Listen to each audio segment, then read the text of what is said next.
सच बोलने वाले अक्सर बहुत ही कम बोलते हैं।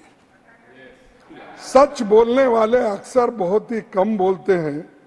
झूठ बोलने वाले लेकिन निरंतर हरदम बोलते हैं। झूठ बोलने वाले, फिर आप देखो साहब मेरा क्या है, आप रोक रहे हैं, मेरा फ्लो टूट रहा है, वो लोग होना बोल के डिस्टर्ब कर रहे हैं, आप भी मेरे को साथ नहीं दे रहे, मैं क्या करूं सर। सच बोलने वाले अक्सर बहुत ही कम बोलते हैं। झूठ बोलने वाले लेकिन निरंतर हरदम बोलते हैं। एक सच के बाद और सच की जरूरत नहीं होती।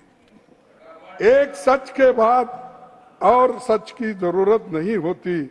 एक झूठ के बाद सैकड़ों झूठ आदतन बोलते हैं। तो ये मोदी साहब हमारे प्रधानमंत्री जी, उनकी वाणी है, उस वाणी को मैंने याद दोहराया। अगर आपको दुख हुआ या उनको दुख हुआ तो मैं क्षमा चाहता हूं। तो ये ऐसे मैंने सच बात रखी, इसीलिए सच को डिफेंड करने के लिए, और कुछ नहीं होता, सच है। और झूठ को ऐसा क्यों लगा कि मुझे दुख होगा बोलना पड़ता।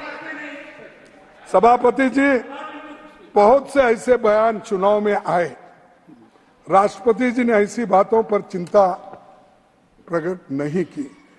चुनाव आयोग ने 16 मार्च 2024 को चुनाव की घोषणा करते हुए कहा था, there shall be no appeal to caste और communal feelings for securing votes. ये सब मैं पढ़ा, कैसा है वो, क्या सेक्युलर वर्ड्स है, क्या है, क्या कास्ट बेसिस, रिलीजियस बेसिस और भाषा बेस कैसे पे है, आप देख लीजिए। मैं आपके सामने ये रखा हूं और देश की जनता भी ये बात सुन रही होगी। सर, पीएम ने 421 बार मंदिर, मस्जिद, मुस्लिम और बाकी धर्मों की बात की। समाज बांटने की 224 बार मुस्लिम, पाकिस्तान, माइनॉरिटी जैसी बातें की।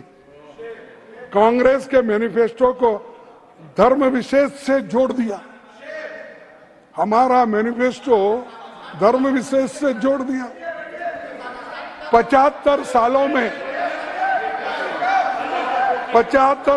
में विभिन्न दलों से जुड़े प्रधानमंत्रियों ने चुनाव प्रचार किया, पर ऐसा कभी देखा नहीं।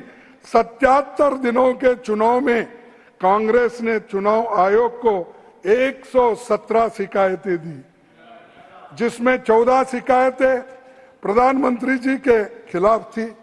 कोई कार्रवाई इसके ऊपर नहीं हुई।